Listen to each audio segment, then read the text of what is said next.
Para entender lo que está ocurriendo en la cuarta transformación hay que ver las cifras, pero no todo el mundo quiere ver las cifras en un momento en que las reacciones emocionales, las reacciones ideológicas parecen ser más importantes.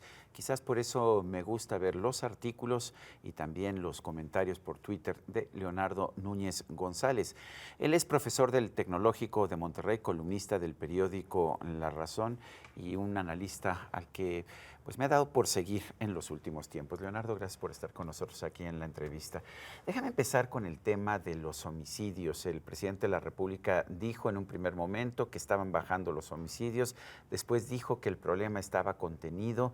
Las cosas no se ven así. Lo que yo estoy viendo es que, por lo menos según las cifras oficiales, hay un incremento en el número de homicidios. ¿Qué piensas?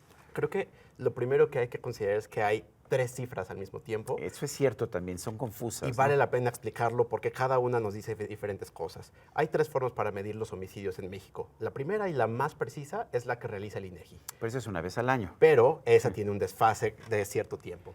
La segunda cifra... Porque esa es la que tiene que ver con las actas de defunción de la Secretaría de Salud. Precisamente, revisa cuándo falleció alguien y además tiene datos más precisos porque te dice exactamente en qué día falleció, las condiciones, las situaciones, en fin, es información más precisa, pero como bien mencionas, tiene un desfase temporal. Se publica, si no mal recuerdo, como en julio de cada año, ¿no? Así y es es para el año anterior. Y tenemos información con un año de desfase. Entonces, pues eso nos da una fotografía muy precisa, pero no tan oportuna. La siguiente información es la del Secretariado Ejecutivo del Sistema Nacional de Seguridad Pública.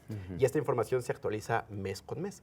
Esta se crea a partir de las víctimas y las carpetas de investigación que se levantan sobre presuntos que además son homicidios. distintas. Una es la cifra de las carpetas y otra es la cifra de las víctimas, porque a veces hay varias víctimas en una carpeta. Efectivamente, en una misma investigación hay 2 o 3 o 4 víctimas. Pero aún así, esta cifra está aumentando, ¿no? Esta cifra está aumentando, creo que, y esta es sobre lo que hay que hablar.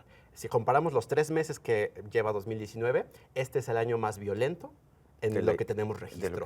De lo que tenemos registro, tenemos 8,737 homicidios individuales, no carpetas. Carpetas no, víctimas. Estas son víctimas de homicidios o feminicidios dolosos, obviamente. Entonces, si comparamos eso con los años anteriores, es el trimestre más violento del que tenemos registro.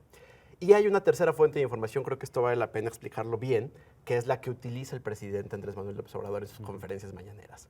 Desde diciembre hay una nueva estadística que es la cantidad de homicidios diarios y eso se reporta por parte de la Secretaría de Seguridad Pública y el problema es que ya no se llama así, ahora es de Seguridad Ciudadana. Así es. Seguridad Ciudadana presenta el reporte diario. Ahora, el problema es que... Es el que ve el presidente todos los días, el que dice que se reúne a las 6 de la mañana con los miembros de su gabinete de seguridad y que revisa las cifras diarias. Pero recuerdo cuando Jorge Ramos le dijo, bueno, no, pero las mensuales, dijo, esas no me las sé. Esas no se las sabe, pero aquí las traemos, por ejemplo, y aquí hay una cosa bien interesante. Cuando uno revisa las cifras diarias que presenta el presidente en las mañanas, por ejemplo, en marzo resulta que había 77.5 homicidios diarios. Pero cuando uno revisa las cifras del Secretariado Ejecutivo, la cifra sube a 97.7. Es decir, hay un subreporte en las cifras del presidente de 20%. Y esto tiene una explicación pues medianamente sensata, porque un homicidio muchas veces no se reporta o no se abre una investigación hasta días después de que sucedió. Y entonces, hasta que tenemos esa información se actualiza y podemos saber realmente cuánto... No es que estén falseadas las cifras, pero tampoco nos dicen lo que está ocurriendo realmente. Claro, no es la información más precisa. Y esto pues nos da una visión distorsionada del fenómeno de la violencia, porque si vemos las cifras del presidente, pues esa gráfica pareciera que hay cierta contención en la violencia, porque homicidios que sucedieron en ese momento pero no están reportados todavía no aparecen en esa cifra. ¿Es cierto que las cifras del presidente no incluyen estas fosas o estos homicidios colectivos que estamos encontrando? Eso lo encontramos en una nota últimamente. Aparece que no aparecen los homicidios porque las fosas están en otra numeralia. Entonces, hay un subreporte muy importante y muy preocupante, porque entonces, si el presidente se concentra en estas cifras que no reflejan la realidad, y omite las otras cifras que son las del secretario ejecutivo, que también tienen un sesgo, pero nos dan una visión más certera, pues entonces estamos viendo dos realidades diferentes, porque los números que hemos seguido a lo largo de los años nos presentan un incremento de la violencia y unos niveles que no habíamos visto en los últimos años. Tendríamos que ver todas las cifras, pero las cifras diarias que ve el presidente, ¿las vemos nosotros? ¿Están disponibles públicamente? Se suben diariamente en un PDF dentro de las páginas del gobierno federal. Y hay un ejercicio interesante en el que se están contrastando constantemente. Y aquí aparece una cosa... Pero ahí no tenemos contraste con hace un año, que sí tenemos en las cifras del secretariado, ¿no? Claro, también eso es interesante, porque estas cifras del presidente se empezaron a emitir desde diciembre. Entonces, hacia atrás no tenemos nada. Pero con lo poquito que tenemos hasta ahorita ya aparecen cosas interesantes, porque por cada víctima que aparece dentro de los datos del secretariado, en los datos del presidente hay 0.82 víctimas. O sea, ya sabemos que hay una subrepresentación en las cifras Hay del una presidente. subrepresentación. Y también sabemos que estas cifras no representan la realidad completa porque por cada víctima que hay dentro del reporte del secretariado, en los números del INEGI hay un poquito más, hay 1.17. Entonces, las cifras del secretariado son las más precisas en términos de tiempo, pero todavía van a incrementar por el subreporte y por con las cifras del INEGI. Leonardo, ¿no hay temor de que el presidente, este nuevo gobierno, quiera manipular las cifras para pues, aparentar que realmente estamos venciendo al crimen en esta guerra contra la violencia? Pues creo que lo que estamos viendo es una especie de manipulación porque es presentar la cifra que te conviene más, armada ad hoc.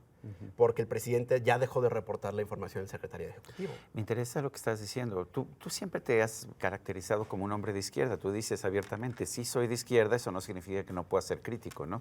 Claro, completamente. Creo que también el discurso de la izquierda no está monopolizado ni por un partido.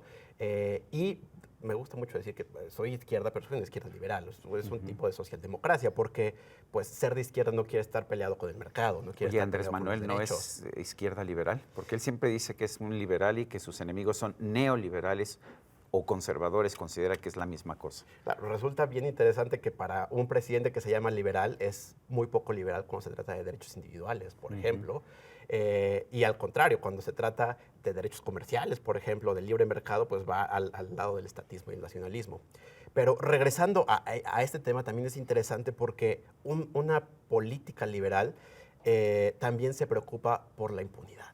Y cuando hablamos de crimen, violencia, me llama mucho la atención que también el presidente no ha dicho que el Estado debe perseguir y encontrar a los responsables. De hecho, le preguntó a un reportero en una conferencia de prensa en Veracruz acerca de cuándo iban a empezar a bajar los homicidios, y lo que él dijo es cuando empiecen a llegar todos nuestros subsidios a los adultos mayores, a los ninis, cuando lleguen, entonces va a bajar, y esto será como en 6 meses. Como en 6 meses. Y aquí es curioso porque la evidencia estadística que existe te demuestra que no hay una relación causal. De entrada no sabemos que eso va a suceder. Yucatán es un estado muy pobre y tiene un índice de homicidios muy bajo. Sinaloa y Tamaulipas son mucho más prósperos que Yucatán, pero tienen índices de homicidio muy superiores. Colima es un estado relativamente próspero y tiene, por lo menos el año pasado, tuvo el mayor índice de homicidios. Ahorita es el foco rojo más importante del estado, del país, el estado de Colima.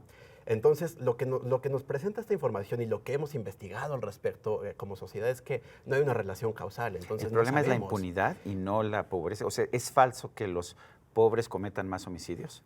Creo que esa es una aseveración clara.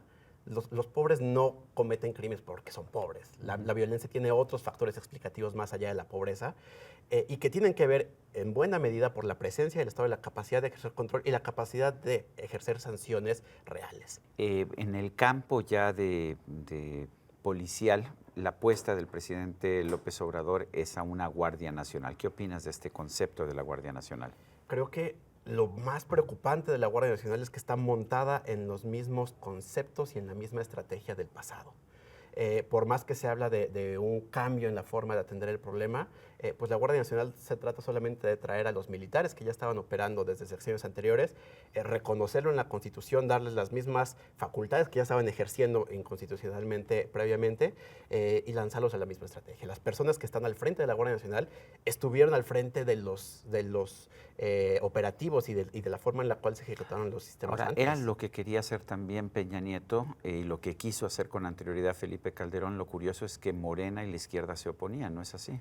Claro, resulta interesante que cuando vas atrás en el tiempo, pues la izquierda siempre criticó la militarización del propio presidente. Hay mensajes de él, no solo en campaña, sino en muchos años anteriores en los que decía usar a los militares no es la respuesta correcta porque los militares tienen un índice de letalidad mucho más alto que los policías, están entrenados para una misión diferente que la custodia del orden público y por eso siempre se opuso la izquierda y Andrés Manuel López Obrador, él mismo lo mencionó. Pero ¿es solución solución fundamentalmente tener una policía militar? Creo que no. Es una visión errada, es una visión insuficiente. Hay un atisbo de ideas de López Obrador de decir hay que atender lo social, hay que reconstruir el tejido social, pero ciertamente el tejido social no se reconstruye, por ejemplo, dándoles 15,000 pesos a las víctimas de los homicidios de Minatitlán. Eso no sirve de mucho. O repartiendo los programas sociales sin una visión de Estado de una política de seguridad. Es más bien le doy a las víctimas, como en Tlahuelilpan, reparto dinero a las víctimas de Tlahuelilpan y así tranquilizo la situación allá, pero pues no se resuelve necesariamente el problema de fondo, ¿no? Claro, claro, y eso pues lo estamos viendo en las cifras. No hay una reducción dramática y también resulta interesante esto que mencionas que el presidente dijo que en 6 meses se reducirán. Si continuamos con la tasa que actualmente tenemos y comparamos con años anteriores, este año va a ser probablemente mucho más violento que el 2018 y pues que era el más violento de la historia toda la historia, sí. exactamente. Entonces, los números actuales son preocupantes. Conocemos que hay una estacionalidad, además, en las cifras. Tiende a haber menos homicidios en primavera de los que hay en verano. Entonces, ver una disminución... Eso es muy curioso, pero es cierto, ¿verdad? Yo lo he visto también en las cifras. Hay menos homicidios en primavera que en verano. ¿Y sabemos por qué? Lo mismo ocurre en Estados Unidos, pero se entiende más por el clima, porque la gente sale menos, la gente está más en las calles en verano, ¿no? Claro, es un fenómeno que todavía se sigue estudiando, porque lo que tenemos claro es que aumenta, entonces hay un fenómeno de la estacionalidad en el que participan varias variables económicas, vacaciones, en fin, hay varias cosas que juegan ahí, pero resulta interesante que en Semana Santa bajan los delitos también, se van de vacaciones los criminales. Claro, pero no todos. No todos. No todos, y eso resulta preocupante, porque pues los 3 meses que tenemos información, a pesar de que en primavera hay menos delitos, lo que tenemos es que en esos 3 meses hay más delitos que en cualquier trimestre inicial de los años anteriores, y pues no tenemos ningún elemento que nos permita decir, sí, esto va a bajar en 3 meses o 4 meses, porque no cambiamos la estrategia, porque las cifras siguen una tendencia a, si no al alza, al menos continúen los niveles que son los más altos de la historia. Y eso es pues preocupante hacia adelante. Leonardo Núñez González, yo quiero agradecerte nuevamente el que me permitas entender estos fenómenos. Encantado. Y a usted, amigo televidente, que hace posible este programa, se lo agradezco también. Esto es todo por hoy, pero no se le olvide. Nos vemos la próxima.